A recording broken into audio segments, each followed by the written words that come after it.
Today I will talk about something which is maybe the biggest problem in our world.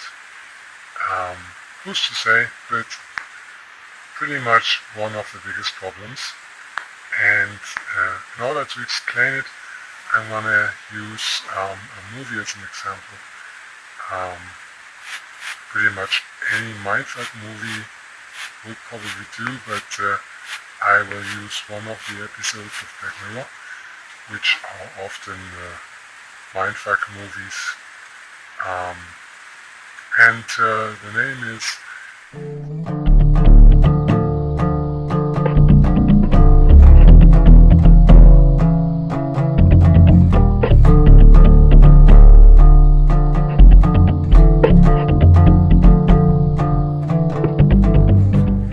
there are different perspectives how to view this movie or episode. Um, but one possible way to look at it is that the participants in this world have no authority to get a spatial reference frame. Now, if you haven't seen this episode, I don't know why anybody hasn't seen Black Mirror yet, because in my view it's one of the best series ever. But well, just go ahead and watch it. That will help you understand this video.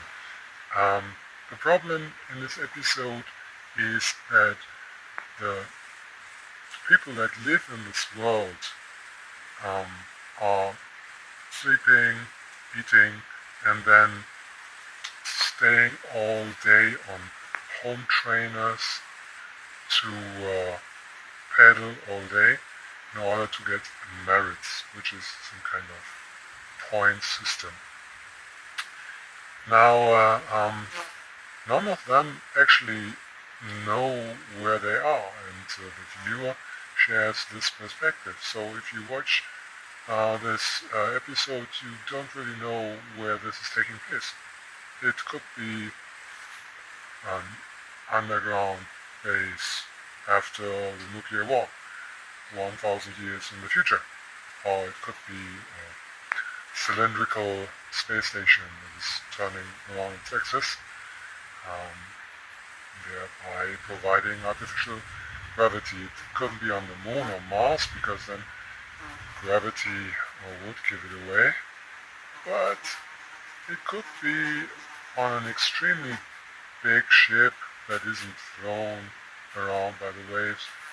It could be in some huge structure that floats in the air. It could be on land. It could be a huge prison complex, extremely big underwater base or submarine base.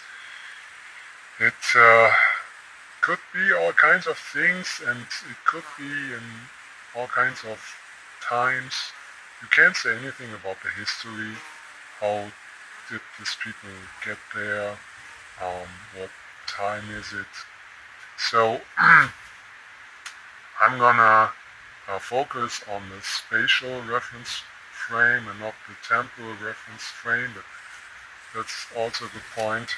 So these people are going from their living quarters to this job where they make these merits, where they earn these points on their home trainers, but they don't know anything about any outside world or reference frame outside of these walls and the screens that are presented to them. And this is very different from us, from our situation, because if you're in a house, you know pretty much where this house is, if it's in a town, a city, or somewhere else in the woods. You know which county you're in, or which country or state, or on which continent. You know you're on a planet, unless you're insane and you're a flat earther or something and think the earth is flat. But otherwise, you know pretty much you're on a planet, and you know where you are in the Earth-Moon system. You know you can take a telescope, look at the craters of the moon, and you can reference yourself in relation to the solar system. You can watch the moons of Jupiter.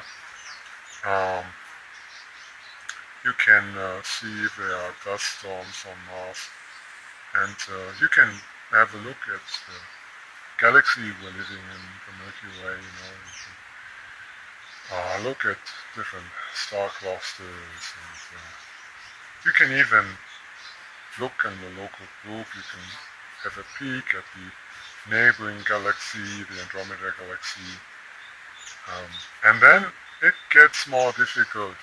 Then we're talking about things you can't really see with your own eyes.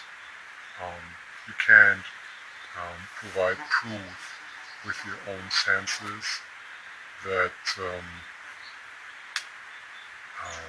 your reference frame is actually true. If you go beyond these galaxies, then you have to rely on scientific journals and professional astrophotography, and that's bordering on hearsay. Like if you really try, maybe you can work in one of those radio telescopes or work with space telescopes, and then you can find out for yourself more about many other galaxies and the universe at large. But if you just think about how far you can go from this to neighboring galaxy, that's a very big reference frame in spatial dimensions. And that is a lot more than these people in this episode have. They don't have that. They don't know what's beyond these walls. They can't go to a door, get out, see an horizon, make any measurements. In fact, their problem is that they are so enslaved with their minds in the system that they don't actually are free enough to ask the question, what is the bigger spatial reference frame?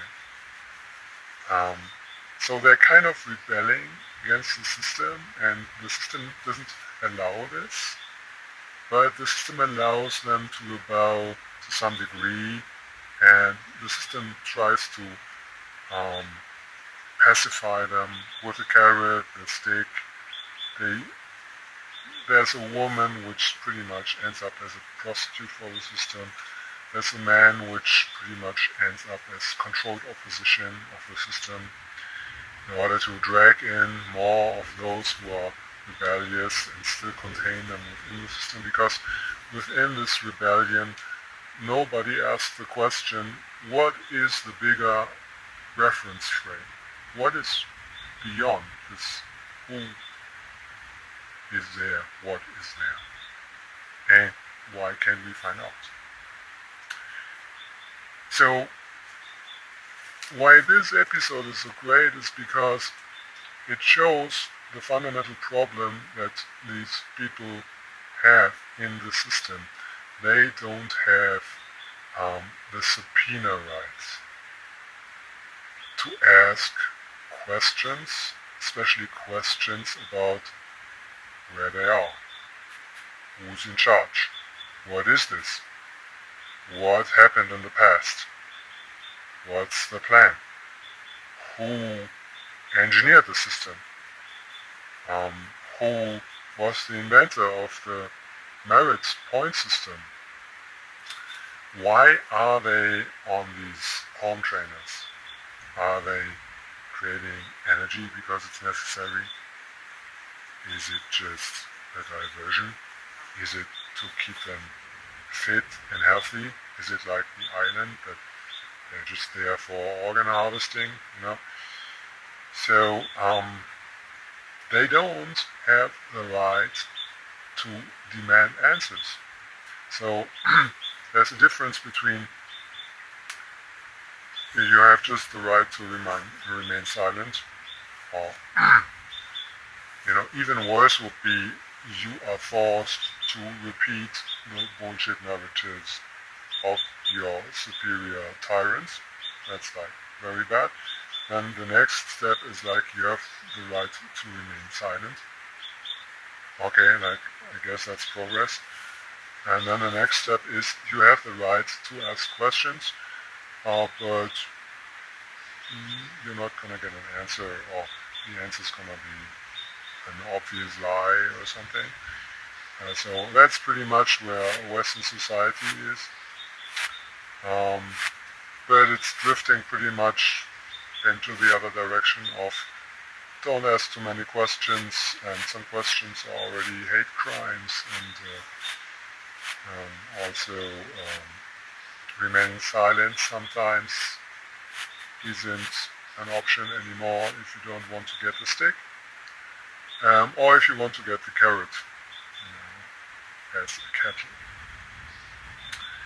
So the next step from you have the right to ask a question but don't expect a truthful answer is you have the right to ask a question and you have the authority to enforce a truthful answer, which means that if the person you're asking is actually telling you bullshit, lies, narratives that don't add up, are contradictory in themselves, then you can punish these people. Or if the people don't provide proof, even though proof should be available, then you can punish these people.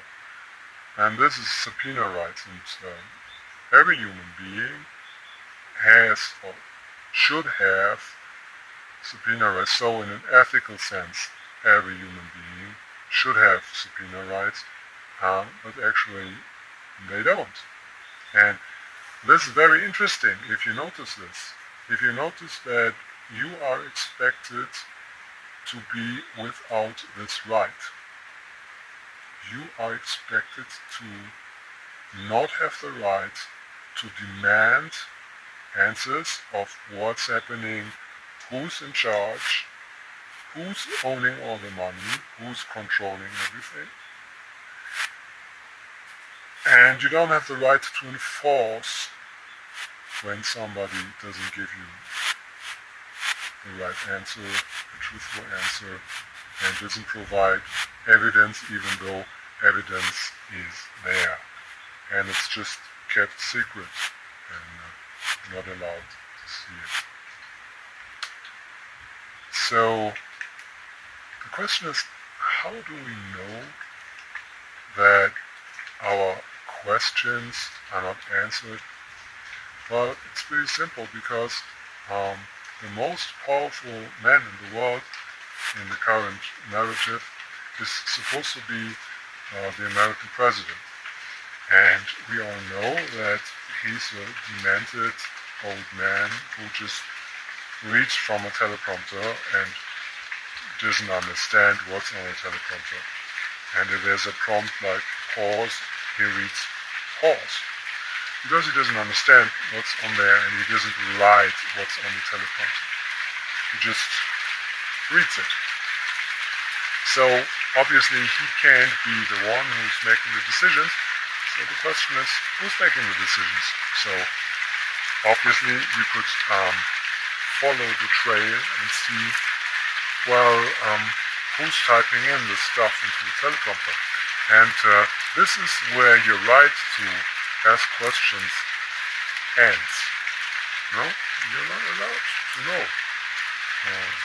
Western systems are so-called democracies, but they are not democracies because you can pretty much find out pretty quickly that you are not allowed to find out who's in control. And you're not getting answers.